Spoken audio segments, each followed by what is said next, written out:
ఇప్పుడున్న తరం భవిష్యత్ తరాలకి ఏం చెప్పాలనుకుంటున్నారు మీరు? భవిష్యత్ తరమే కాదు, ఏ తరాలకైనా తెలుసుకోవాల్సిన సత్యం ఏమిటంటే, కాశీఖండంలో శ్రీనాథ మహాకవి పద్యంలో భారతీయ గృహస్థాశ్రమ ధర్మాన్ని గురించి చెప్పాడు. తపమేవు శశికళోత్తంస భక్తి నిధాన శాంతి ఈ సంపూర్ణ చంద్రవదన. నీవు శాంతి అంటే తపస్సు యొక్క పర్యవసానం ఏమిటి? ఫలితము శాంతి, మనశ్శాంతి. 94లో నందమూరి తారక రామారావు గారు రెండవసారి ముఖ్యమంత్రిగా ప్రమాణ స్వీకారం చేశారు. హఠాత్తుగా తమ్ముడికి మైక్ ఇవ్వండి, 2 నిమిషాలు అని చెప్తున్న తమ్ముడు కూడా అన్నాడు. ఏం చెప్తాం? హఠాత్తుగా విద్యార్థులు 6 మంది ఉండేవాళ్ళం గదిలో. ఒక అబ్బాయి బాగా వంట చేసేవాడు, చెప్పేవాడు, నేర్చుకోవయ్యా అది అంటే, నాకెందుకయ్యా వంట చేసేది నేర్పిస్తాను. ఇప్పుడు అనిపిస్తుంది, అయ్యో వాటి దగ్గర నేర్చుకోనంటే బాగుంది అనిపిస్తుంది అప్పుడప్పుడు. ఎక్కడి నుంచి ఈ అవధానం ప్రక్రియ ఇవన్నీ మొదలైంది? ఇప్పుడు ప్రభుత్వం జీవోలు ఇష్యూ చేస్తారు. అదే శాసనాలు ప్రాచీన కాలంలో 2500 సంవత్సరాల పైగా ఈ భాషకు చరిత్ర ఉంది, తెలుగు భాష. నన్నయ్య గారు ఆంధ్ర మహాభారతాన్ని రచించడంతో ఆదికావ్యంగా వచ్చింది. మహాభారత యుద్ధంలో కృష్ణుడు ఏ విధంగా అర్జునుడికి సహాయం చేశాడో, ఈ భారతాన్ని ఆంధ్రీకరించడంలో మాయక పాకశాసనికి భారత ఘోర రణంబునందు నారాయణునట్లు వాంగ్మయ దురంధరుడు తనకిష్టుడు సహాధ్యాయుడు నారాయణ భట్టుడు. అంటే వెంకట కవులు వారు తిరుపతి వెంకట కవుల సమయానికి అది పరిపూర్ణత్వం సిద్ధించుకుంది. అర్జునుడు పాశుపతాస్త్రం కోసం తపస్సు చేసే సమయంలో అవధానంతో తపస్సు చేశాడంటాడు. అంటే ఏకాగ్రత. పంచకావ్యాల్లో ఒకటి కిరాటార్జునీయం అని అంటారు. ఆ కిరాటార్జునీయాన్ని అనువాదంగా హరవిలాసంలో చెప్పాడు ఈయన శ్రీనాథుడు. అప్పుడు మీరు ఏదైనా క్లిష్ట సమస్య, ఇది కష్టము అని భావిస్తే మనం చేయలేరు అవధానం. ఉద్ధరేది ఆత్మానం అవసాదయేది ఆత్మైవ యాత్మనో బంధు ఆత్మైవ రిపురాత్మన. ఇప్పుడు విద్యా విధానం మారిపోయింది. ప్రాచీన సాహిత్యానికి సంప్రదాయ భాషకు సేవ సరిగా జరగడం లేదు, అది మాత్రం చెప్పగలం. ఇప్పుడు సమాజానికి చాలా ముఖ్యమైన విషయం, ఒకళ్ళ దగ్గర నుంచి ఎవరైనా వస్తే అది ఎదుర్కొనలేక మళ్ళీ వెంటనే మాటలతో ఏదో నాకు అబ్బాయి యుద్ధం కానిస్తుందమ్మా అంతే. కావ్యాలు పద్యాలు గుర్తున్నట్లు నీకు ఈ ఇంటి విషయాలు గుర్తుండవు, అదే నీతో పెద్ద చిక్కుంటుంటుంది మా శ్రీమతి. నిజమే, అది యథార్థం కూడా. ఆ విషయాలని గుర్తుపెట్టుకోవాలనే ప్రయత్నం చేయం కదా.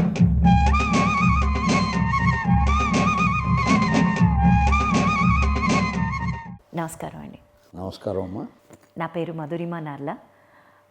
అవధానం అనగానే మేధస్సుకు నిజంగానే ఒక పరీక్ష, చూసేవాళ్ళకు కూడా అంత ఉత్సాహంతో ఉంటుంది. అలాంటిది ఎక్కడి నుంచి ఈ అవధానం ప్రక్రియ ఇవన్నీ మొదలైనవి, అట్లానే మీ యొక్క ఈ జర్నీ ఎట్లా మొదలైంది? ప్రపంచ భాషల్లో ఏ భాషలో లేనటువంటి ప్రక్రియ ఈ అవధాన ప్రక్రియ తెలుగు భాషలో ఉంది. మన తెలుగు భాష యొక్క చరిత్రను పరిశీలిస్తే మనకు నన్నయ్య ఆదికవి. నన్నయ్య కంటే పూర్వం శాసనాల్లో తెలుగు భాష ఉంది. నన్నయ్య కంటే పూర్వం ఉన్నటువంటి భాషను ప్రాంగనన్నయ్య యుగం చెందిన భాషగా మనం వ్యవహారంలో చెప్తారు. అప్పుడు కూడా శాసనస్థ భాషగా ఉంది అంటే ప్రజాబాహుళ్యం తెలుసుకోవడానికి మహారాజులు వేయించే శాసనాల్లో ఇప్పుడు ప్రభుత్వం జీవోలు ఇష్యూ చేస్తారు. అదే శాసనాలు ప్రాచీన కాలంలో. ఒక మహారాజు గారు ఏదైనా ప్రజల కోసం ఒక నిర్ణయం తీసుకున్నారంటే అది అందరికీ తెలియడం కోసం ఒక శాసనం వేస్తారు. అది ఎక్కడైనా ఒక శిలాఫలకంపై కానీ తామర ఫలకంపై కానీ వస్తుంది. అందులో ఉన్నటువంటి అక్షరాలు లిపిని బట్టి అటువంటి పరిశోధనలన్నీ కూడా మనం పరిగణనలోకి తీసుకుంటే 2500 సంవత్సరాల పైగా ఈ భాషకు చరిత్ర ఉంది. తెలుగు భాషకు చాలా కాలం ప్రజా వ్యవహార భాషగా ఉండి, తరువాత శాసనస్థ భాషగా ఉండి, కావ్య భాషగా అవతరించింది, నన్నయ్య గారితో అవతరించింది. కాబట్టి కావ్య భాష నుంచే మనం 1000 సంవత్సరాలే కదా అనుకోవడానికి వీలు లేదు. ఒక భాష కావ్య స్వరూపం ధరించింది అంటే నేపథ్యం 1500 సంవత్సరాలు ఉంది. నన్నయ్య గారు ఆంధ్ర మహాభారతాన్ని రచించడంతో ఆదికావ్యంగా అవతరించింది. నన్నయ్యకు ఆయనతో సమకాలికుడైనటువంటి ఒక మహానుభావుడు నన్నయ్య గారే చెప్పారు నారాయణ భట్టు గురించి. మహాభారత యుద్ధంలో కృష్ణుడు ఏ విధంగా అర్జునుడికి సహాయం చేశాడో ఈ భారతాన్ని ఆంధ్రీకరించడంలో నాకు ఆ విధంగా నారాయణ భట్టు సహాయం చేస్తున్నాడు. పాయక పాకశాసనికి భారత ఘోర రణంబునందు నారాయణునట్లు వాంగ్మయ దురంధరుడు తనకిష్టుడు సహాధ్యాయుడు నారాయణ భట్టు, ఆయన నాకు తోడయి నడిపిస్తున్నాడని చెప్తాడు ఆయన. అటువంటి నారాయణ భట్టు గురించి చారిత్రక నవలలు కూడా వచ్చాయి. ఆయన విశేషాలు ఏమిటి తెలుసుకోవాలని. ఆయన మహాపండితుడు, అష్టాదశ భాషావధాని అని 18 భాషల్లో ఆయన అవధాని అని ఒక మాట ఉంది. కాబట్టి అటువంటి ఆ అవధానం ఏ విధానంలో జరిగేదో తెలియదు అయితే మనకి. ఇప్పుడు జరిగే 8 మంది పండితులు ప్రశ్నిస్తూ ఉంటే చెప్పే అవధానమా లేక అది ఎలా ఉండేది అని తెలియదు. అసలు ఈ అవధాన ప్రక్రియకు జన్మస్థలం వేదమే. వేదంలో ఏకాగ్రతాబంధురమైనటువంటి మనస్సుతో ఆ స్వరము జట అన్నీ కూడా ఎక్కడ చిన్న స్ఖాలిత్యం కూడా లేకుండా వేద పండితులు చెప్పడానికి అధ్యయనం చేస్తారు. ఆ అధ్యయనం చేసినప్పుడు చాలా ఏకాగ్రత అవసరం. కాబట్టి చిత్తైకాగ్ర్యం అవధానం, అది డెఫినేషన్, అవధానానికి నిర్వచనం. చిత్తైకాగ్ర్యం, ఏకాగ్రతాబంధుల చిత్తవృత్తి ఉంటేనే అవధానంలే. అవధానం అంటే ఏకాగ్రత, పవర్ ఆఫ్ కాన్సన్ట్రేషన్. అది ఏకసంధాగ్రాహిత్వం అంటాం. ఓ పండితుడు ఒక శ్లోకం చెప్తే వెంటనే గ్రహించేస్తాడు ఆయన, అది ఏకసంధాగ్రాహి. ద్విసంధాగ్రాహి అంటే 2 సార్లు చెప్తే గ్రహించేవాళ్ళు ఉంటారు. అది అవధానాలకు ఉండే లక్షణం. కాబట్టి నారాయణ భట్టు ఆ స్థాయికి చెందినటువంటి పండితుడు అన్న భావన ఉంది. ఆ తర్వాత శివకవుల యుగంలో కానీ అవధానం అనే మాట వినిపిస్తూ ఉంది, అంత స్పష్టత లేదైతే. అంటే వెంకట కవులు వారు తిరుపతి వెంకట కవుల సమయానికి అది పరిపూర్ణత్వం సిద్ధించుకుంది. అనేకానేకమైనటువంటి మార్పులు చేర్పులు జరుగుతూ ఈ అంశాలు ఎలా ఉండాలి, ఆ అంశాలు ఎలా ఉండాలి ఏదో జరుగుంటాయి. అలా జరిగినప్పుడు శ్రీనాథ మహాకవి కూడా అవధానం అనే శబ్దాన్ని చాలాసార్లు ప్రయోగించాడు. అవధానంబున పాకశాసన సుషుండు అర్ధేందు కోటీరు సంగవ కాలంబున పూజసేయు అంటే అర్జునుడు పాశుపతాస్త్రం కోసం తపస్సు చేసే సమయంలో అవధానంతో తపస్సు చేశాడంటాడు. అంటే ఏకాగ్రత. తపస్సు చేయాలంటే మనసు చంచలిస్తే చేయలేరు కదా. పంచకావ్యాల్లో ఒకటి కిరాట అర్జునీయం అని అంటారు. ఆ కిరాటార్జునీయాన్ని అనువాదంగా హరవిలాసంలో చెప్పాడు ఈయన శ్రీనాథుడు. అక్కడ చెప్తాడు అవధానంబున పాకశాసన సుతుండు అర్ధేందు కోటీరు సంగవ కాలంబున పూజసేయు అని. కాబట్టి అప్పుడు ఆయన అక్కడే కాకుండా అనేక పర్యాయాల్లో అవధాన శబ్దాన్ని వాడుండాడు. కాబట్టి అప్పుడు కూడా అవధాన ప్రక్రియ కొంత ఉందేమో అనే భావన కలుగుతుంది. ఇక విజయనగర రాజుల కాలంలో కృష్ణదేవరాయల రోజుల్లో అష్టదిగ్గజ కవులు భట్టుమూర్తి, న్యస్తాక్షరి ఇటువంటి అంశాల గురించి చెప్పున్నాడు ఆయన, అవధానంలో జరిగే అంశాల గురించి. కాబట్టి ఆ రోజుల్లో అవధాన ప్రక్రియ ఉంది అని చెప్పడానికి అవకాశం ఉంది. సరిగొండ ధర్మన్న అని ఆయన శతలేఖిని అవధాన అనే పదం వాడాడు. అంటే శతలేఖిని అవధానం అంటే శతావధానం. కాబట్టి ఆయన కూడా అవధానాలు చేసినట్టుగా తెలుస్తూ ఉంది. ఇవన్నీ చరిత్రలో జరిగిన అంశాలు. అయితే తిరుపతి వెంకట కవులు కూడా మాడభూషి వెంకటాచార్యుల వారిని ఒక ఆయన అవధానం చేస్తూ ఉంటే వృద్ధుడు అది చూచి ప్రభావితులై మనం కూడా ఇలా చేయాలని అప్పటి నుంచి అవధానాలు ప్రారంభించారని చెప్పున్నారు. కాబట్టి మాడభూషి వెంకటాచార్యుల వారు ఆయన అవధాన ప్రక్రియలో ఆద్యుడు ఈ అధునాతన కాలానికి అని అనుకోవచ్చు. ఇక ఆ తరువాత చాలామంది అవధానాలు చేశారు. తిరుపతి వెంకట కవులు ప్రారంభించిన తర్వాత కొప్పరపు సోదర కవులు వాళ్ళు గొప్ప అవధానులు.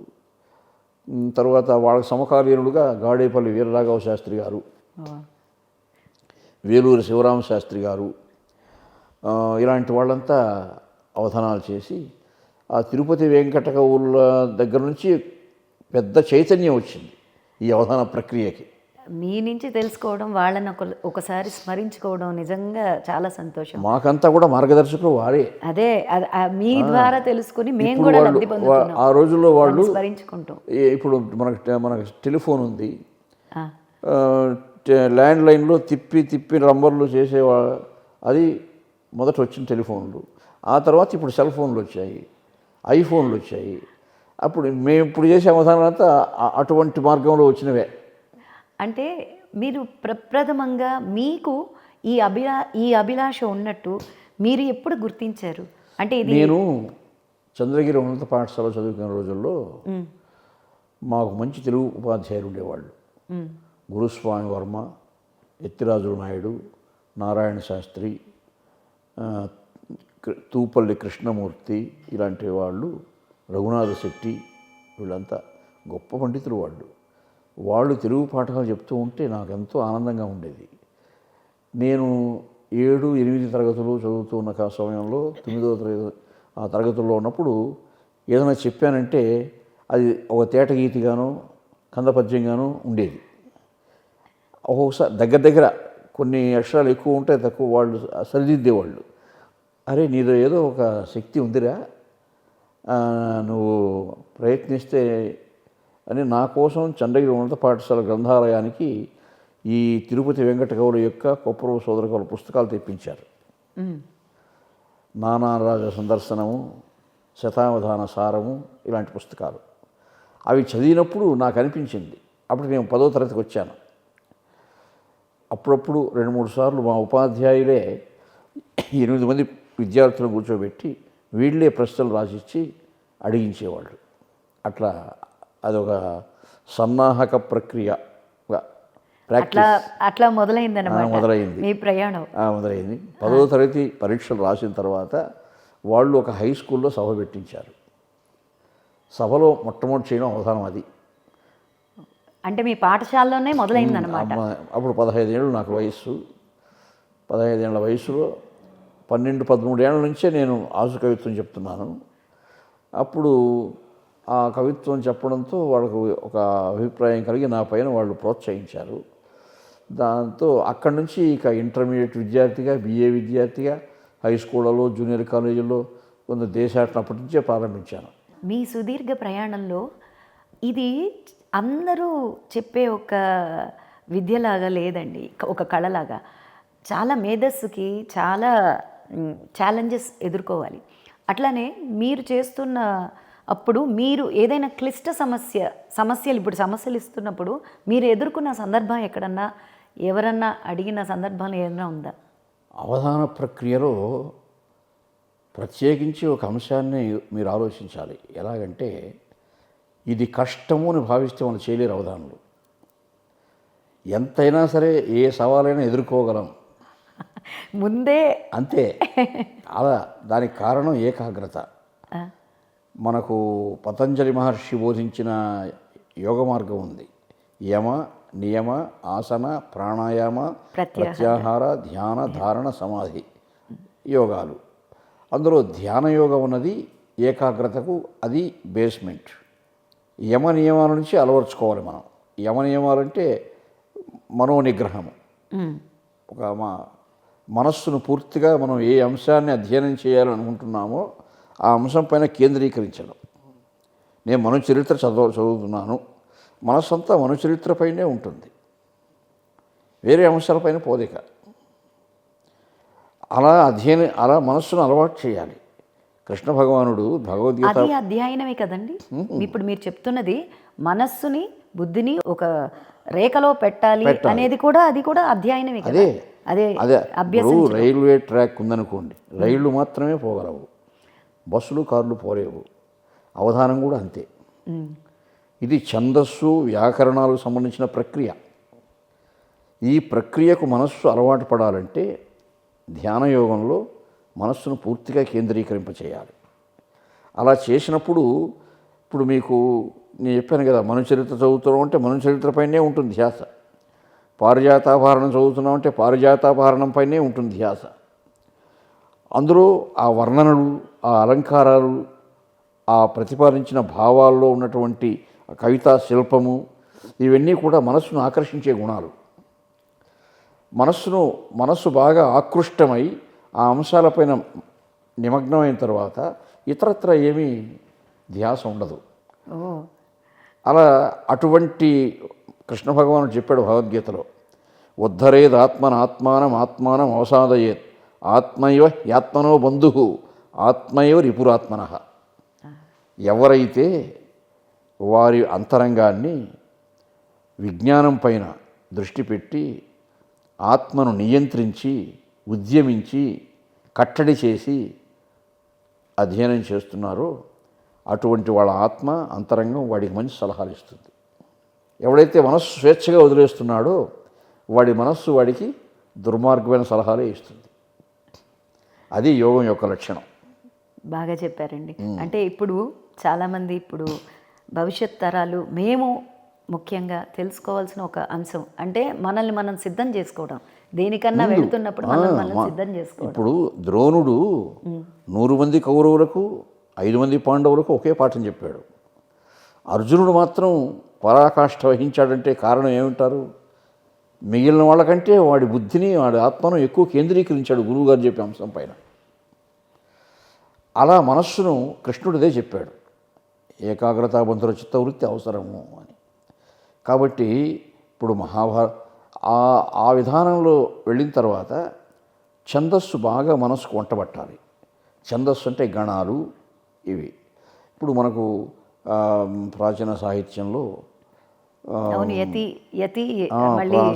ప్రాస అయితే వీటి కోసం మనం పద్యం చెప్పినట్టు ఉండకూడదు. అప్పుడప్పుడు సిద్ధం చేసుకొని చెప్తారు కదా, చెప్తూ ఉంటే అవి యాదృచ్ఛికంగా వచ్చేసేయాలి. పద్యం చెప్తూ ఉంటే అలవోగా ఋషీణం పునరాధ్యానం వాచం అర్థోనుధావతి అంటే ఋషులైనటువంటి వాళ్ళు ఏం పలికితే అందులో ప్రాస యతి యాదృచ్ఛికంగా వస్తాయి. అది ఎప్పుడు వస్తుంది ఆ స్థితి? బాగా ధ్యానం చేయడం వల్ల వస్తుంది. తపస్సు, ధ్యానమే తపస్సు. అసలు తపస్సు అనే శబ్దానికి అర్థం ఏమిటంటే తపించుట. తపించడం అంటే ఏమిటి? మన ఇంద్రియ శక్తులు ఉన్నాయి, జ్ఞానేంద్రియాలు ఉన్నాయి, కర్మేంద్రియాలు ఉన్నాయి. వీటికి బహిశక్తులు ఉన్నాయి, అంతర్గత శక్తులు ఉన్నాయి. అవునండి. మనం ఏం చేస్తున్నారంటే సమాజంలో బహిశక్తులనే ఉపయోగించుకుంటున్నారు, అంతశక్తులను ఉపయోగించుకోవడం లేదు. వర్గాలను ముందు అక్కడ ఆ అంతశక్తులను ఉపయోగించుకుంటే అవి ఎదుర్కొంటే మిగతా అవి సులభంగా వాళ్ళని మనం బాగా చెప్పారు. అది ఏకాగ్రతలో ఉండే లక్షణం. అది ఏకాగ్రత అలవర్చుకున్నప్పుడు మహాభారతం కానీ రామాయణం కానీ ఎక్కడైనా చెప్పేది అదే అన్నమాట. సీతమ్మ వారు ఉన్నారు రామాయణంలో, ఆమెకు రాముని కంటే సమయస్ఫూర్తి ఎక్కువ. అయినా కానీ ఆపదలో పడ్డారు ఆ తల్లి. రావణ బ్రహ్మ ఆమెను ఎత్తుకొని పోతూ ఉన్నప్పుడు జటాయు వచ్చి ఎదిరించాడు. అప్పుడు జటాయుకు ఒక సలహా ఇస్తుంది ఆమె, స్వామి మీరు వీడిని ఎదిరించే ప్రయత్నం చేయొద్దు, పరిసరలో రాముడు ఉన్నాడు తిరుగుతున్నాడు, మీరు పోయి ఆయన రెక్కలపైన ఎక్కించుకొని వచ్చేయండి, రాముడు వస్తే వీడిని చంపేస్తాడు, వీడిని చంపడానికి మీ బలం చాలకపోవచ్చు అని సలహా ఇస్తుంది ఆమె. నా బలమే చాలమ్మా, రాముడు ఎందుకు అని ఎదిరించాడు ఆయన. ఆ అమ్మవారు చెప్పిన సలహా కానీ ఆయన పాటించుంటే ఆ రామాయణం అక్కడికి అయిపోయేది, అక్కడే రావణ సంహారం జరిగిపోయేది. అవును. కాబట్టి మరి బుద్ధి కర్మానుసారిణి అన్నట్టు సృష్టిలో బంగారు జింకలు ఉండవు అని తెలుసు ఆమెకు. అయినా కూడా బహుశా ఉన్నాయేమో, ఉండవు అని ఎందుకు అనుకోవాలి, ఇప్పుడు కనిపిస్తూ ఉంది. అట్లనే మీ సుదీర్ఘ ప్రయాణంలో మీకు బాగా గుర్తుండిపోయిన ఒక సందర్భం అలాంటివి ఎన్నో ఉన్నాయి. అలా చెప్పినవి సహజంగా మేము పూరించిన సమస్యల్లో కానీ, ఆసు కవితా విధానంలో కానీ, ఇంకా కొన్ని మంచి జ్ఞాపకాలు కానీ అవి కొన్ని అలా మనసులో నిలిచిపోతాయి. అవి కొన్ని కష్టమైన అనుభవాలు ఉంటాయి, కొన్ని సునాయాసంగా జరిపిన అంశాలు ఉంటాయి. జీవితం అన్నది అన్నీ కలయిక. అది ఏదో ఎప్పుడు మనకు ఆనందమే ఉంటుంది అనుకోవడానికి వీలు లేదు కదా. అంటే ఈ రోజుల్లో కూడా మీరు అయితే అవధాన ప్రక్రియలో మాత్రం నేను ఎప్పుడు ఇది కష్టము అని అనుకున్న సందర్భాలు లేవు నాకు. అయితే ఒక్కొక్కసారి ఇది ఏమిటిది, ఎలా దీన్ని ఏదో అడుగుతున్నారే అని కొంత మనస్సులో ఆందోళన పడినటువంటి క్షణాలు ఉన్నాయి. అదే అడుగుతున్నానండి. ఇక్కడ పంచసహస్రావధానం చేస్తున్నాను. పంచసహస్రావధానం అంటే అంటే 5,000 5,000 మందితో 5,000 5,000. ఒక నెల రోజులు జరిగింది ఆ ప్రక్రియ. ఈ భాగ్యనగరంలోనే ఆహా. 2007లో చేశాను. అప్పుడు ఈ దత్తపదులు అని ఒక ప్రక్రియ ఉంటుంది. దత్తపదులు 4 పదాలు చెప్తారు, పద్యం చెప్పమంటారు. ఆ ఇచ్చిన పదాలకు వాళ్ళు వర్ణించమనే వస్తువుకు సంబంధం ఉండదు. ఆ సంబంధం మనం సమన్వయించాలి. అలాంటివి అడుగుతున్నారు, చెప్తూ ఉన్నాను. మంచి మంచి రసవత్తరమైన దత్తపదులు అడుగుతూ ఉన్నారు పండితులు బాగా. ఒక గోదావరి సీమ నుంచి వచ్చిన ఒక పండితుడు ఒక బాగా సమస్య దత్తపది ఆయన బాగా సంసిద్ధం చేసుకొని వచ్చాడు. పెప్సీ, ఓహో. మజా, కోకాకోలా, థమ్సప్ ఈ 4 శబ్దాలతో తిరుమల బ్రహ్మోత్సవాలు వర్ణించండి అని అడిగాడు.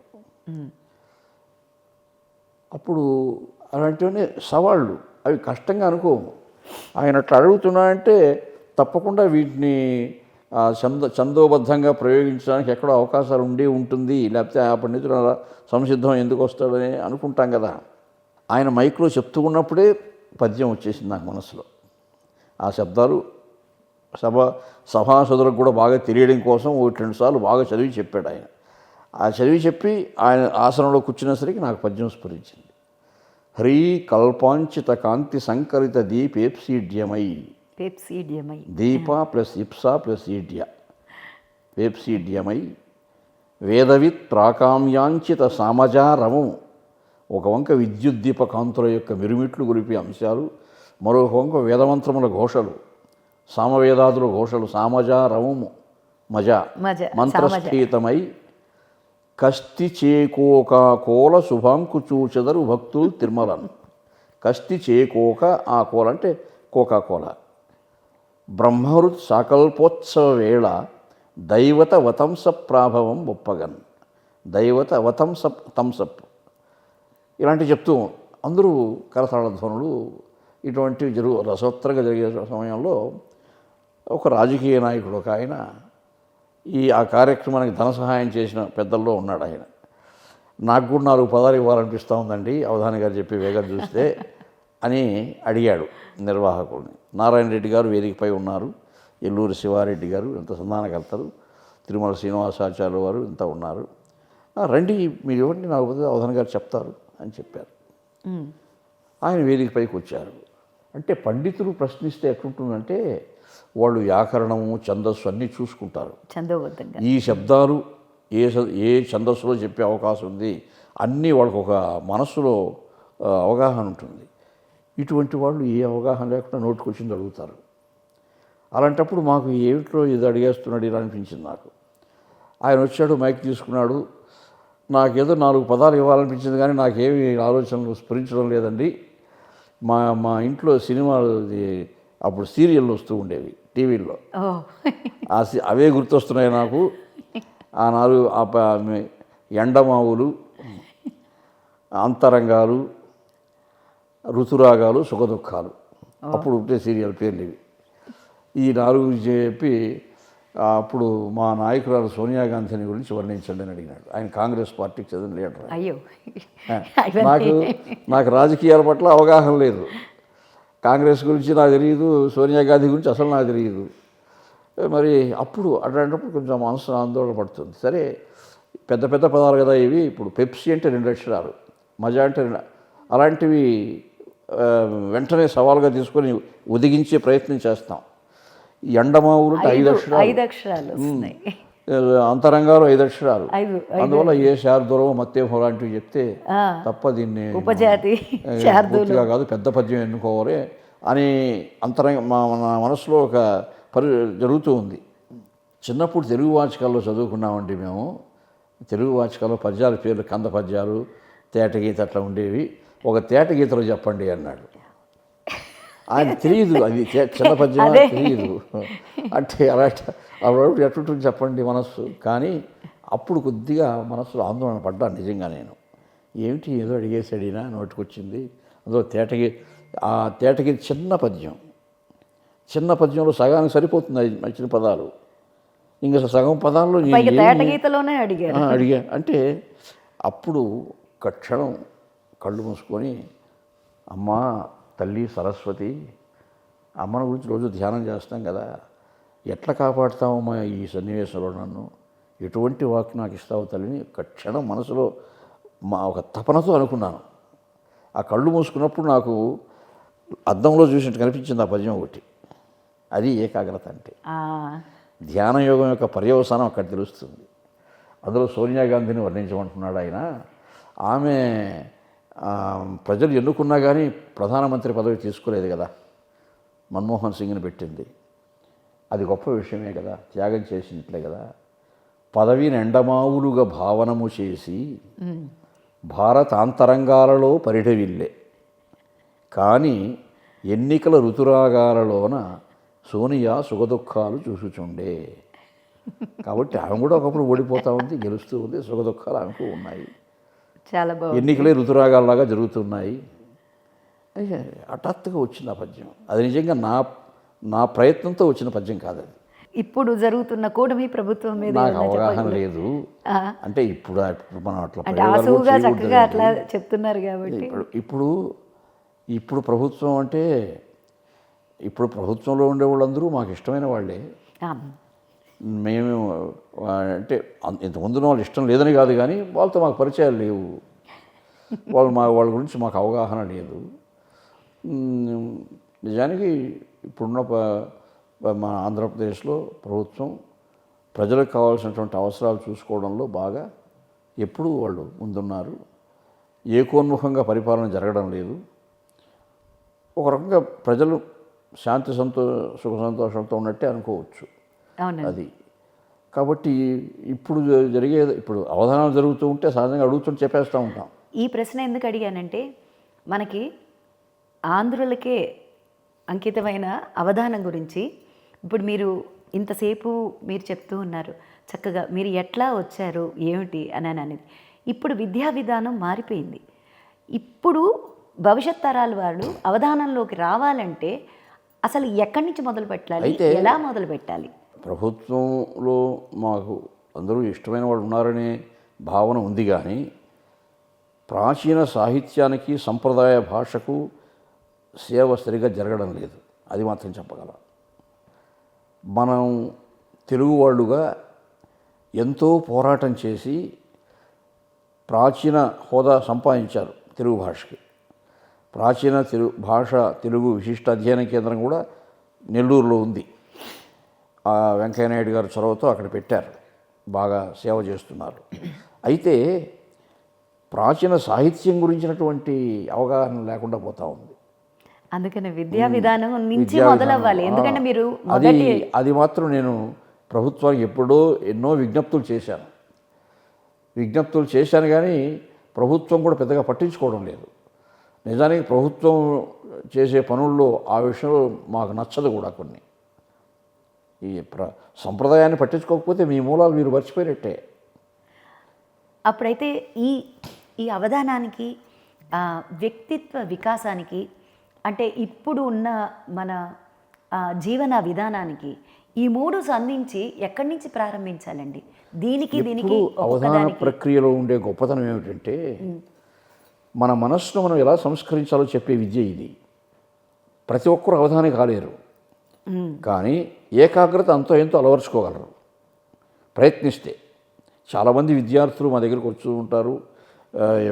జ్ఞాపకశక్తి పెంపొందించుకోవాలంటే వాళ్ళకు కొన్ని మార్గదర్శకాలు చెప్తూ ఉంటాం మేము. దాన్ని అనుసరించి చాలామంది అయ్యో పరీక్షలు తప్పారండిగా, ఇప్పుడు బాగా అన్నీ పాస్ అయిపోయినాం ఒకేసారి అని కూడా చెప్తూ ఉంటారు.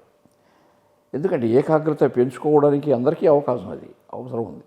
అవధానం అందరూ చేయలేరు, అది జన్మతః రావాల్సిందే. పరమాత్మ ఇవ్వాల్సింది తప్ప ఆ శక్తిని, అది కొత్తగా సంపాదించుకునే శక్తి కాదు అది. తెనాలి రామకృష్ణుని ఒక కథ చెప్తారు ఈ విషయంగా.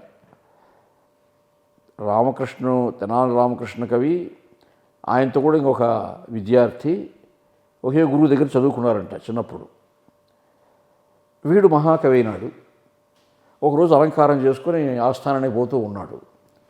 ఆ చిన్నప్పుడు చదువుకున్న విద్యార్థి ఎదురుగా వచ్చి, వాడు ఏదో వ్యాపారంలో స్థిరపడ్డాడు, చదువు సరిగా రాలేదు వాడికి. అప్పుడు, అయ్యా రామకృష్ణ, ప్రాణ స్నేహితుడు నాకు నువ్వు, నువ్వు ఎలా వచ్చావో ఈ కవిత్వం చెప్పే విద్య ఎలా నేర్చుకున్నావు, గొప్పగా నేర్చుకున్నావు, ఆ కిటికీ ఏదైనా ఉంటే నాకు కూడా చెప్పబోయా, నేను కూడా ఈ వ్యాపారం నాకు సరిగ్గా కలిసి రావడం లేదు అంటే గుగ్గిళ్ళ వ్యాపారం చేసుకుంటున్నాడు అతను. సోమిదప్ప ఆయన పేరు. నాకు చెప్తే నేను కూడా నేర్చుకుంటాను, నేను మీరు అంతా సులభంగా ఏదో ఒక కావ్యం రాసేస్తే అగ్రహారాలు ఇస్తారు, మహారాజులు మీకు సులభంగా మీరు బ్రతుకుతున్నారు, నాకు ఈ వ్యాపారం కలిసి చెప్పబోయాని గట్టిగా పట్టుకుంటాడు. వాడు చిన్నప్పుడు బాగా మాకు కూడా చదువుకున్నాడు, సహాధ్యాయి అంతగా అడుగుతున్నాడు వాడిని. అరే కవిత్వం జన్మతః రావాలని అని చెప్తే అర్థం చేసుకునే స్థితి లేదు వాడికి. అప్పుడు సరే ఒక గంటము తాళపత్రం ఇచ్చి వాడికి, ఈరోజు పౌర్ణమి,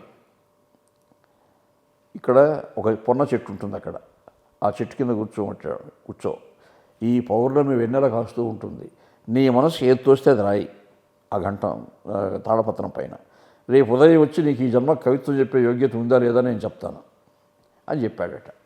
సరే వాడు మనకు రేపు ఉదయం వచ్చి వాడు చెప్తాడు కదా అని ఇంకా మనం కూడా మహాకవి అయిపోతాం అనుకొని ఏదో రాయాలని కూర్చుంటాడు ఆ పొన్న చెట్టు కింద. రాత్రంతా ఆలోచించిన వాడికి ఏం రాయడానికి తోచదక రెండే పాదాలు అని స్ఫురిస్తుంది వాడికి. వాడు కూర్చోండే చెట్టు కింద, చెట్టుకు బాగా పూలు పూసాయి, పొన్నకు పూలు పూసారా అదొక పాదం రాశాడు, పున్నమి వెన్నెల కాసెరా, రెండు కొంత ప్రాస కూడా, పొన్నకు పూలు పూసెరా పున్నమి వెన్నెల కాసెరా ఆ రెండు పదాలు రాసి ఇంక మూడో పదం వాడి వల్ల కాలేదు, ఏమీ స్ఫురించలేదు వాడికి. సరే ఉదయం అయిపోయింది, రామకృష్ణగా ఇచ్చాడు, ఏమి రాశావు రాదు. రామకృష్ణ రెండు పాదాలు మాత్రం బాగా వచ్చేసింది, 4 పాదాలు రాస్తే ఏదో చిన్న కవిత అవుతుంది అనుకోని ప్రయత్నించగానే నాకు నా 2 పాదాలు నాకు స్ఫురించలేదు అని చెప్పి చదువుతాడు. సరే ఆ 2 నేను చెప్తాను రాసుకో అంటాడు. ఏం తట్టలో గుగ్గుళ్ళు పాసెరా సోమిదప్ప ముండ మోసెరా అన్నాడట. వాడు గుగ్గుళ్ళు వ్యాపారం చేసేవాడు కదా, గుగ్గుళ్ళు తట్ట పక్కన పెట్టాడు, అవి పాసిపోయాయి కదా, రాత్రంతా అయ్యేసరికి వ్యాపారం పోయింది. వీడికి ఇంక ఏవి సోమిద, అరే ఏవిరా నా గురించే తిడతా ఉండవే అంటే, నాయన మనోనేత్రంతో చూడగలగాలి కవిత్వం చెప్పేవాడు, బాహ్య నేత్రంతో చూసి వర్ణిస్తే కవిత్వం కాదది.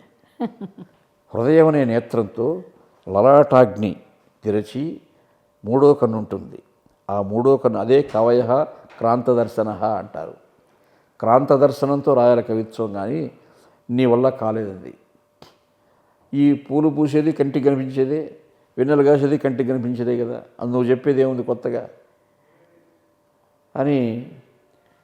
కాబట్టి ఈ జన్మలో నీకు కవిత్వం చెప్పే లక్షణం రాదు, అంటే జన్మతః రావాలి విద్యలన్నీ కళలు అని చెప్పి నువ్వు హాయిగా వ్యాపారం చేసుకో అని దీవిస్తాడు. నీకు కలిసి వచ్చే అమ్మవారు అనుగ్రహిస్తారు, నీకు చేసుకో అని చెప్తే వాడి తర్వాత అదే ఇవన్నీ రామకృష్ణ కవి ఏదో చమత్కారంగా చేసిన చిన్న చిన్న శిల్పి కథలు ప్రచారంలో ఉన్నాయి, కానీ కవిత్వం గురించి ఆయన ఎన్నో చెప్పాడు, అలాంటివి లేవు. అవి కూడా ప్రచారం కావాలి. మనకు కనువిప్పు కలగాలంటే మనోనేత్రం విచ్చుకోవాలి, మనోనేత్రం తెరవాలి. దాని మార్గమే మీరు చెప్పిన యోగా ప్రక్రియ, ఏకాగ్రత, ధ్యానము. అప్పుడు మనకు తప్పకుండా జ్ఞానం కలుగుతుంది. అది అర్జునుడు విద్యాభ్యాసం చేశాడు, మిగిలిన వాళ్ళు చేశారు, వాడికి మనోనేత్రం తెరుచుకొని వాడు సాధించాడు అన్నీ. అందరూ అంతంత చేయలేరు కదండి. ఇప్పుడు అంటే దానికోసం పుట్టినవారు జన్మతః ఆ ఉత్తేజాన్ని మిగిలిన వాళ్ళు గ్రహించాలి. ఒకడు విజ్ఞాన సంపన్నుడు ఉంటాడు, వాడి దగ్గర నుంచి ఉత్తేజం మనం పొందే ప్రయత్నం చేయాలి. ఇప్పుడు మాకు ఇవన్నీ ఎలా వచ్చింది, మా గురువు గారు చిన్నప్పుడే నాకు ఆరోగ్యం బాగుండేది కాదు, మా తల్లిదండ్రులు ఒక అవధూత గురువు దగ్గరికి తీసుకెళ్లారు. ఆయన మాటలు వింటూ ఉంటే నాకు కలిగిన జిజ్ఞాసది. ఆయన చెప్పేవాడు మనస్సును ఎలా నియంత్రించాలో ఆయన దగ్గర. అప్పుడు ఆ తర్వాత వచ్చి గ్రంథాలు చదివాను నేను, పతంజలి యోగ దీనికి మళ్ళీ సపరేట్గా విడిగా గ్రంథాలు అవన్నీ ఉంటాయండి చదువుకోవడానికి. చదువుకోవాలి కదా. అంటే ఎవరైనా రావడానికి ఆస్కారం ఉందా లేదా? ఉంది, భవిష్యత్తు వచ్చే భవిష్యత్తు తరానికి బహుళ గ్రంథ పరిచయంతో పరిశ్రమించాలి. ఆ చదువుకోవడం వ్యసనం అయిపోతుంది మళ్ళీ. ఇష్టపడి కష్టపడడం అది. ఉమ్, కష్టపడతారు కానీ అది ఏదో కష్టపడి తమను తీసినట్టు అనుకోరు వాళ్ళు. ఇప్పుడు రోజు గంటల తరబడి చదువుతుంటాను నేను ఇప్పుడు కూడా. కష్టం అనిపించదు మనకు, ఇష్టం, ఉండదు. ఇష్టపడి పని చేయడం. విమానంలో ప్రయాణం చేస్తే 2 గంటలు 3 గంటలు కూర్చుంటాం అనుకోండి, నేను పక్కన బ్యాగ్లో చిన్న పుస్తకం పెట్టుకొని ఉంటాం, తెచ్చి చూస్తూ ఉంటాము అది. కాబట్టి ఎప్పటికప్పుడు నిత్యనూతనంగా ఉంటుంది పరిశ్రమ, మన చదువుకోవడం కూడా, మన అధ్యయనం కూడా. అలా అవధానాల్లో కానీ ఎక్కడ నాకు కష్టం ఇది అనిపించిన సందర్భాలు లేవు. ఇలాంటివి ఉంటాయి. అందులో ఎవరో వస్తారు, హఠాత్తుగా అడుగుతారు, వాళ్ళకి ఛందస్సు వ్యాకరణం చూసుకోరు వాళ్ళు. కానీ అక్కడ మేము రసాభాసం కాకూడదు కదా పరిస్థితి. వాళ్ళు ఏదో అడిగేసరిలో ఏదో చెప్పాను చూసేద్దామని అట్లా అది కూడా రసవత్తరంగా రాణింపజేసే ప్రయత్నం చేయాలి సభల్లో. 2 వ్యక్తులు మాట్లాడుకోవడంలో వేరు, కానీ సభలో ఉన్నప్పుడు సభారంజన ముఖ్యం అన్నమాట. అలాగా చాలా కాలం అప్పుడు ఇంకా నాకు పెళ్ళి కాలేదు. ఒక చోట అవధానం చేస్తూ ఉంటే అప్పుడు కూడా ఆ అవధాన కార్యక్రమాన్ని ప్రోత్సహించే మహానుభావుడు ఒక ఆయన, పెద్ద ఆయన, వాళ్ళ అమ్మాయి ఎంఏ సంస్కృత్ ఏదో చదువుకుంది, బాగా సాహిత్యం బాగా చదువుకున్న బిడ్డ చెప్పారు. ఆమె కూడా ఉంటారు ఒకరు మిమ్మల్ని ప్రశ్నించడంలో అవధానంలో అని చెప్పారు. సరే ప్రశ్నించవచ్చు, మంచిదే కదా. ఆసువులో కూర్చుంది ఆమె. ఆసు అంటే ఏదో అంశాన్ని వర్ణించమంటే వెంటనే చెప్పేయాలి, పద్యం 4 పదాలు, ఆలోచించడానికి సమయం కూడా ఉండదు, ఆసువుగా అట్లా చెప్పేసేయాలి. సరే ఏమేదో చాలా చిన్న వయసులో ఏమడుగుతుంది ఈమె, ఏదో పాఠ్యాంశాలుగా చదువుకున్న అంశం నుంచి ఏదైనా అడుగుతుంది అనుకుంటున్నాను నేను. కానీ ఎంత పదునుగా అడిగిందంటే ఆ బిడ్డ, మీరు ఎక్కడైనా ఒక ఉమెన్స్ కాలేజీ ముందు నడిచిపోతుంటారనుకోండి, ఒక అమ్మాయి ఎదురుగా వచ్చి అచ్చు అమితాబ్ బచ్చన్ లాగా ఉన్నారండి మీరు అని ప్రశంసించింది అనుకోండి మిమ్మల్ని, అప్పుడు మీరు ఎలా స్పందిస్తారో ఒక ఆసువు చెప్పండి అని అడిగింది ఆమె. అమితాబ్ బచ్చన్ ఎంత పొడుగ్గా ఉంటాడండి, నేను అంత అట్లా ఉంటానని చెప్పండి, పొట్టిగా ఉంటాను, మరి అది కొంచెం వ్యంగ్యమే కదా, ఈమె నన్ను వ్యంగ్యబాణంతో ఏదో ఇబ్బంది పెడుతూ ఉంది అనుకున్నాను నేను. అది మిమ్మల్ని ఆయన ప్రశంసించింది ఆమె, ఒక అమ్మాయి వచ్చి అమితాబ్ లాగా ఉన్నారండి మీరని. అప్పుడు మీ స్పందన ఎలా ఉంటుందో, ఆమెతో మీరు ఏం చెప్తారో ఒక పద్యం చెప్పండి అని అడిగాను. హఠాత్తుగా వచ్చింది నాకు ఒక పద్యం.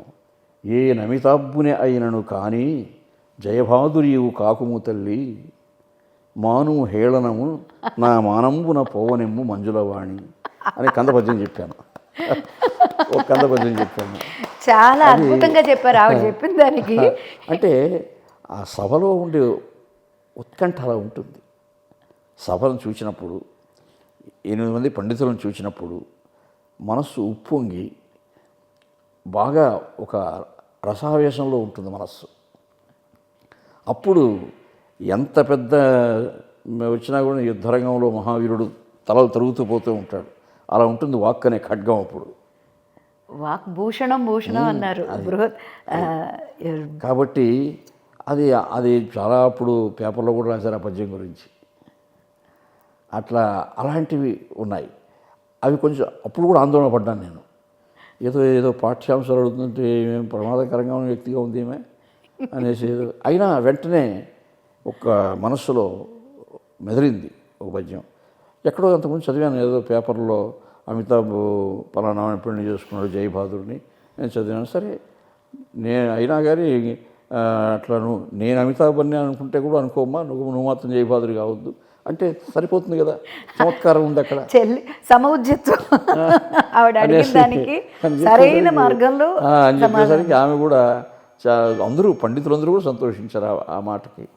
సభాసదులు అందరూ కరతాళధ్వనులు ఇట్లా ఉంటాయి. కాబట్టి అంటే ఈ చమత్కారాలు ఎలా వస్తాయంటే ప్రాచీన కావ్యాలు చదవడం వల్ల వస్తుంది. ప్రాచీన కావ్యాలు 94లో నందమూరి తారక రామారావు గారు 2వసారి ముఖ్యమంత్రిగా ప్రమాణ స్వీకారం చేశారు ఇక్కడే హైదరాబాద్లో. అప్పుడు తిరుపతి దేవస్థానం తరఫున వేద పండితులతో ఆశీర్వాదం ఇప్పించే కార్యక్రమాన్ని నాకు అప్పగించారు. ముందు ఆయన ప్రమాణ స్వీకారం అయిన వెంటనే టీటీడీ వేద పండితులు ఆయన ఆశీర్వదిస్తారు. అది నేను దగ్గరుండి చూడాలి. ఆశీర్వదించారు, అంతా ఆయనతో ప్రసాదం ఇప్పించాము, అంతా బాగా దిగ్విజయంగా జరిగింది. అంతకుముందే నేనంటే కూడా ఆయనకి బాగా వాత్సల్యం కాబట్టి ఆయన కూడా మెచ్చుకున్నారు. ప్రమాణ స్వీకార కార్యక్రమం పూర్తయిన తర్వాత ఆ పక్కన ఏదో ఒక పెద్ద హాల్లో కూర్చున్నారు పోయి ఆయన. అక్కడ చాలామంది వచ్చి పుష్పగుచ్చాలు ఇచ్చేవాళ్ళు, ఆయన ప్రశంసించేవాళ్ళు, అక్కడ ఏదో మాట్లాడుతూ అది పెద్ద హంగామా ఉంది. అరే మనం సంసిద్ధంగా లేదా ఇక్కడ మనం కూడా ఏదైనా చేసి ఉండొచ్చని అనుకున్నాను నేను. అప్పుడు అక్కడ ఉన్నాను అప్పుడు నేను. హఠాత్తుగా తమ్ముడికి మైక్ ఇవ్వండి 2 నిమిషాలు ఏదైనా చెప్తాను తమ్ముడు కూడా అన్నాడు ఆయన. ఏం చెప్తాం హఠాత్తుగా అరే మైక్ తీసుకొని నేను సంసిద్ధుడుగా లేను, కానీ ఈ అన్నీ చూస్తుంటే కోలాహలం నాకు ఒక అంశం గుర్తొస్తుంది అన్నగారు అని ఒక శ్లోకం చెప్పాను. మీ నోటికొచ్చి చెప్తున్నారా ఎక్కడన్నా ఉందే ఇది అన్నాడు ఆయన. ఆ శ్లోకం అలా ఉంటుంది. రే రే ఘూర్జర జర్ఝరోసి సమరే లంపాక కిం కంపసే వంగ త్వంగసి కిమ్ముద బలరజ కాణోసి కిం కోంకణ హోణ ప్రాణ పరాయణో భవ మహారాష్ట్రాపరాష్ట్రోస్యమి యోద్ధారు వయ్యమెచ్చిరీన్ అవివన్ చంద్రక్షమాభృద్భటా. ఇది చెప్పాను. ఏమిటి బడబడ ఎక్కడైనా ఉందే మీ నోటికొచ్చి చెప్తున్నారు అన్నాడు. ఎక్కడో ఒక మహాగ్రంథంలో ఉంది అన్నగారు ఇది. జజ్జరత్వం బ్రహ్మ ఆయన చేస్తారు. విద్యానాథుడు అనే మహాకవి ప్రతాపరుద్ర యశోభూషణ్ అనే గ్రంథంలో ఈ శ్లోకం చెప్పారు. కాకతీయ ప్రతాపరుద్ర చక్రవర్తి దగ్గర ఓడిపోయినటువంటి రాజులందరూ ఎక్కడో కీకారణ్యంలో కలుసుకున్నారట. 5-6 మంది కలుసుకొని ఒక్కొక్కరు చర్చించుకుంటున్నారు. ఏమయ్యా నీ కత్తి 2 ముక్కలై ఉందే ఎందుకు అని ఒకడు, నీ శిరస్సు అంతా కూడా చంద్రవందరైపోయి ఉంది ఎందుకు అని ఒకడు, నీ దుస్తులన్నీ జీర్ణమైపోయి ఉన్నాయి, బాగా చినిగిపోయి ఉన్నాయి అని ఒకడు, నీ కవచమే లేదే ఇదేమి వికారము అని ఒకడు. ఇలా చర్చించుకుంటున్నారు ఓడిపోయిన వాళ్ళంతా. వీటన్నిటికీ కారకుడు ఆ ప్రతాపరుద్రుడు అండి, మనల్ని దిక్కు లేకుండా చేశాడు, ఓడించేశాడు అని చెప్పుకుంటున్నారు వాళ్ళు. ఇప్పుడు మీ దగ్గర ఓడిపోయిన కాంగ్రెస్ వాళ్ళు అలా చెప్పుకుంటుంటారు అని అన్నాను నేను. అంటే ఎంత ఆనందించాడో ఆయన. నిజంగా అంటే ఇలాంటివన్నీ నిజంగానే ఇప్పుడు మేము మాకు రాసి ఇవ్వండి, ఆ శ్లోకాన్ని కాగితంలో రాసి ఇవ్వండి అన్నాడు. వెంటనే తెస్తే కాగితంలో రాసి ఇచ్చానని జోబులో పెట్టుకున్నాడు ఆయన. చాలా చాలా సంతోషం అండి అసలు నిజంగా. 1 నెల తర్వాత కనిపించాను ఆయనకి నేను ఇదే నగరంలో కనిపించాను. అయ్యా నీ ధారణ ఏమి ధారణ అయ్యా, నా దగ్గరే ఉంది ఆ శ్లోకం, ఒక్క పాదం కూడా ఇంకా నాకు ధారణ కాలేదు, అప్పుడప్పుడు ఇది చూసుకుంటూ ఉన్నాను. అంటే ఆ శబ్ద వైచిత్ర్యం అలా ఉంటుంది.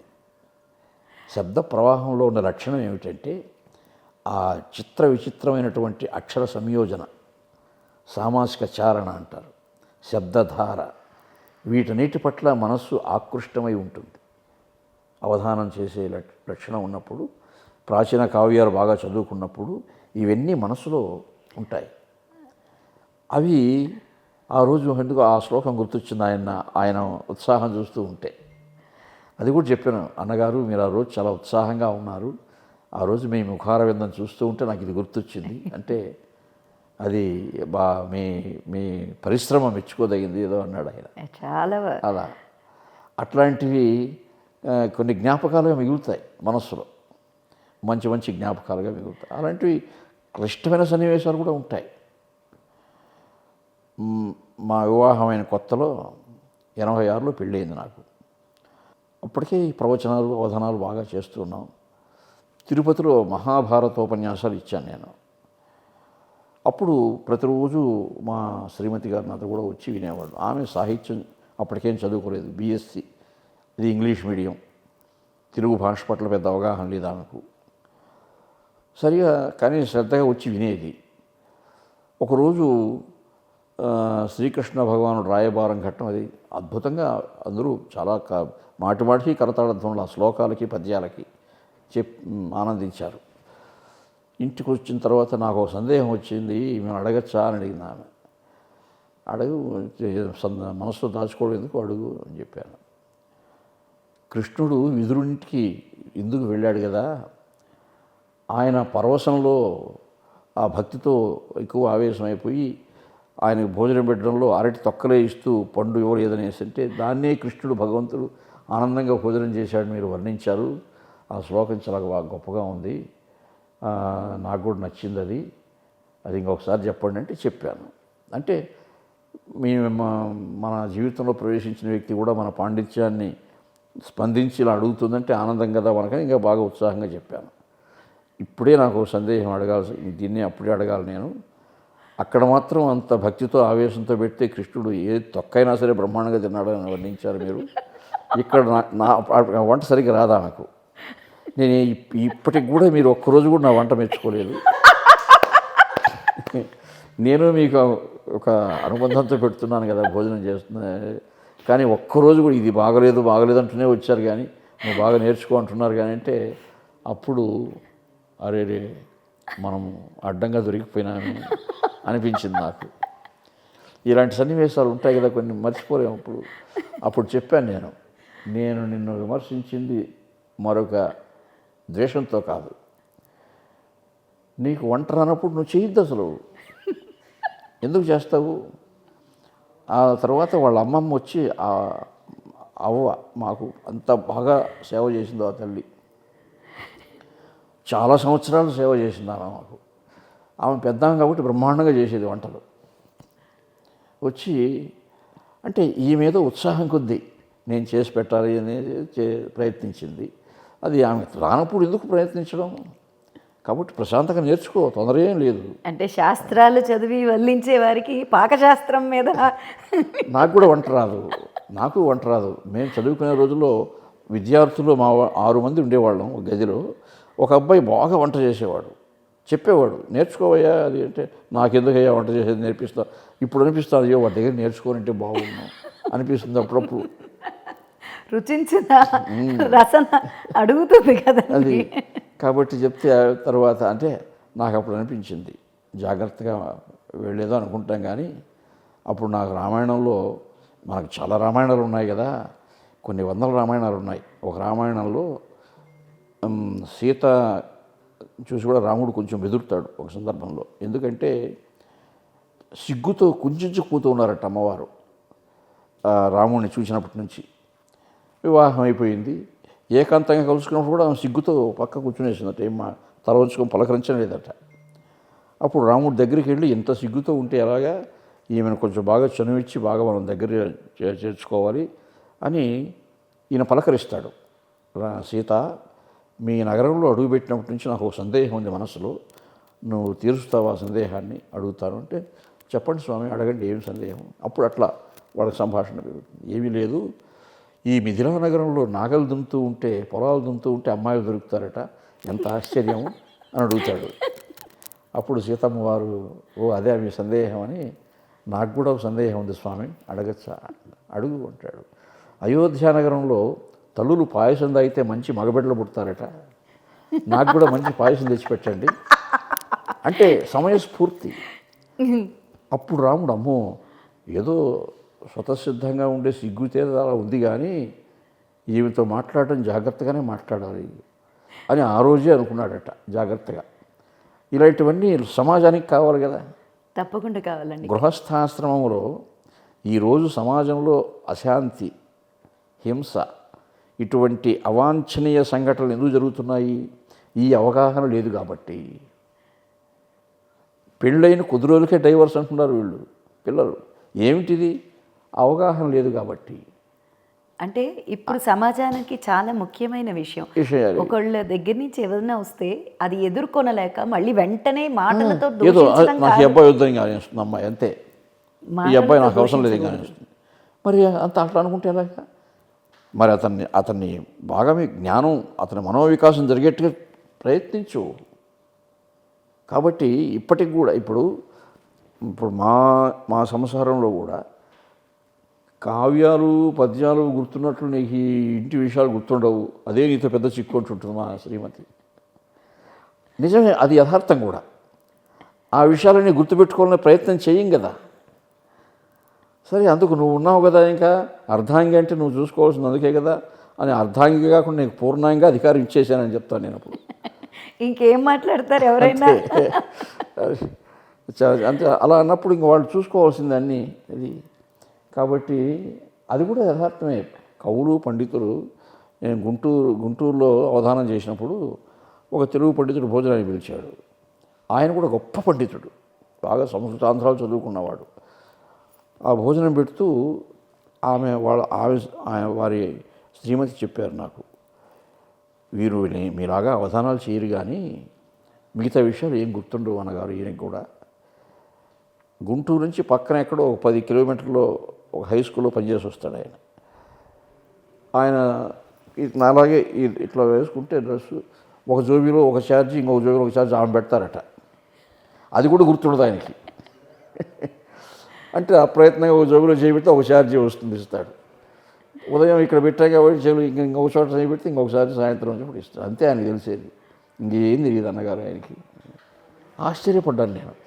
మనమే కాదు, లోకంలో అలాంటి వాళ్ళు ఉన్నారనమాట, పర్వాలేదులే, మనకు తోడు ఉన్నారనమాట పండితులు. సహజంగా పాండిత్యం యొక్క లక్షణమే అది. అంటే మీరు గురువులతో సమానం. మీ ముఖత ఈ సందేశం అంటే ఇప్పుడున్న తరం భవిష్యత్ తరాలకి ఏం చెప్పాలనుకుంటున్నారు మీరు? అంటే ఇంత మంచి భవిష్యత్ తరమే కాదు, ఏ తరాలకైనా తెలుసుకోవాల్సిన సత్యం ఏమిటంటే, కాశీఖండంలో శ్రీనాథ మహాకవి ఒక పద్యంలో భారతీయ గృహస్థాశ్రమ ధర్మాన్ని గురించి చెప్పాడు. అంటే ఇప్పుడు వింధ్య పర్వతం పెరిగిపోతూ ఉంది, ఆ పర్వతం యొక్క గర్వాన్ని అణగదొక్కాలి, అందుకు ఒక మహా తపస్సంపన్నుడు కావాలి అని దేవతలంతా అన్వేషించినప్పుడు దానికి తగినవాడు అగస్త్య మహర్షి అనుకున్నారు. అప్పుడు ఆయన ఎక్కడున్నాడు? కాశీనగరంలో ఉన్నాడు ఆయన. అక్కడ కాశీనగరంలో ఆయన ఆశ్రమానికి వెళ్తారు అందరూ. వెళ్ళి ఆయన దగ్గర ఆయన ధర్మపత్ని ఉంటుంది, లోపాముద్ర అమ్మవారు. వారిది గొప్ప దాంపత్యం కదా. వారిని చూచి ఆ వెళ్ళినటువంటి మహర్షులు దేవతలు చెప్తారు, ప్రణవంబు నీవు నిర్మల గుణాలంకార ఆమ్నాయ విద్య ఈ అలరుబోణి. స్వామి, మీరు ఓంకారమైతే ఆమె వేదము.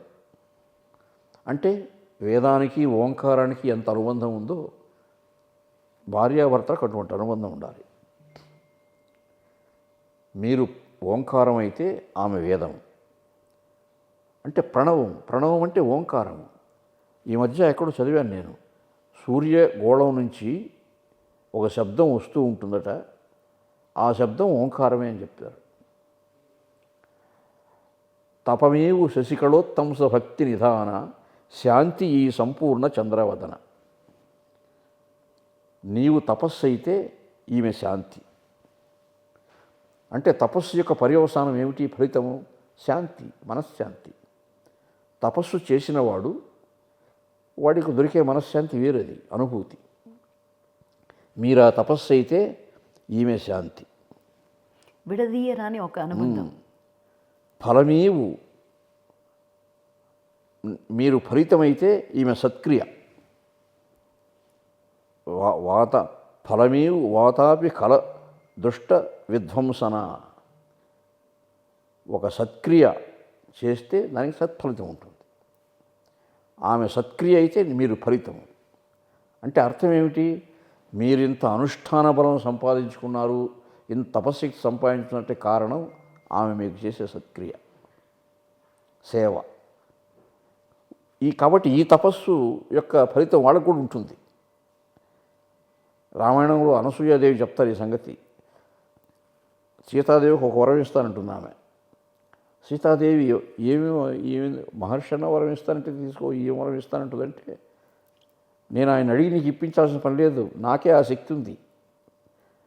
ఎలా వచ్చింది ఆ శక్తి అంటే, ఆయన అనుష్ఠానానికి సమకూరిస్తే అదే శక్తి, ఈయన తపశక్తి. కాబట్టి స్త్రీలకు సులభంగా వస్తుంది ఆ అనుగ్రహ శక్తి. వీళ్ళు తపస్సు చేయాలి పురుషులు. ఫలమేవు వాతాపి కల దుష్ట విధ్వంసన సత్క్రియ ఈ గంధసారగంధి. ఆమె సత్క్రియ అయితే మీరు ఫలితము. మిహిరిండవీవు విశ్వహిత ప్రవర్తక చైతన్య లక్ష్మి ఈ చపరణయన. మీరు సూర్యుడైతే ఆమె వెలుగు. సూర్యుడు వెలుగు ఒకటిగానే ఉంటాయి కదా, మేఘం కప్పేస్తే వెలుగు రాదు. అలా మంచి ధర్మపత్ని లేకపోతే ఎంత అనుష్ఠానవరుడైనా వాడికి వెలుగు లేదు. కాబట్టి గృహస్థాశ్రమంలో ఉండే గొప్పతనం అది. ఇవన్నీ పెళ్లి కాకముందు చెప్పాలి అమ్మాయిలకి అబ్బాయిలకి.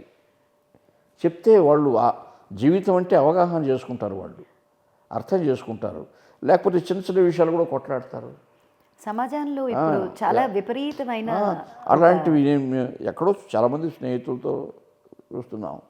అదృష్టవశాత్తు మా పిల్లలతో మాకు అటు ఎదురు కాలేదు. తెలుగు ప్రేక్షకులకి మీరు ఏం చెప్పదలుచుకున్నారు? ఇవన్నీ వాళ్ళ కోసమే చెప్పాము.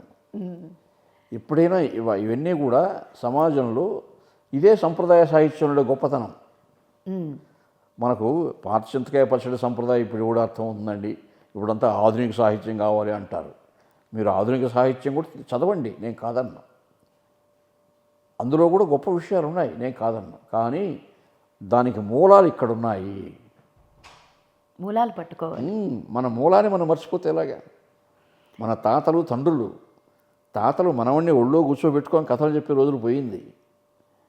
అలా చెప్తూ ఉంటే వాడు బాగా మేమంతా అలా అటువంటి పెంపకంలో వచ్చిన వాళ్ళం. మా తల్లి నాకు మొట్టమొదటి గురువు. అంటే కుటుంబం కలిసి ఉండాలి అని అంటున్నారు. తల్లి తండ్రి అంటే మా అమ్మే నాకు మొట్టమొదటి గురువు. చిన్నప్పుడు ఏదైనా చిన్న శ్లోకం కంఠస్థం చేసినా, సుమతి పద్యం కంఠస్థం చేసినా వచ్చి ఆమె చెప్పేవాడిని, అప్పచెప్పేవాడిని. చెప్తే భవిష్యత్తులో గొప్ప పండితులు అయిపోతావురా, బ్రహ్మాండంగా చెప్తున్నావురా, ఆ మాటలే ఇంకా నన్ను ప్రోత్సహించడం, తల్లిదండ్రులు ప్రోత్సహించడం, ఉన్న పెద్దలు దాన్ని సమకూర్చి అన్ని ఏం కావాలో పిల్లలకి చూసి చిన్నప్పటి నుంచి కావాలి కదా. చేయడం అది కరువైపోతుంది నాడు. దానికోసం మనం ప్రాచీన సాహిత్యాన్ని అధ్యయనం చేయాలి. ప్రభుత్వాలు ఆ దిశగా కృషి చేయడం లేదని బాధపడతాను నేను. అందుకని చాలాసార్లు నా విజ్ఞప్తులు ఇస్తూ ఉంటాను. నందమూరి తారక రామారావు గారు అదే తప్పించారు. ఆ మహానుభావుడు ఆయనకున్న భాష పట్ల అవగాహన, విద్వత్తు ఆదరించే గుణము, అది గొప్ప విషయాలు.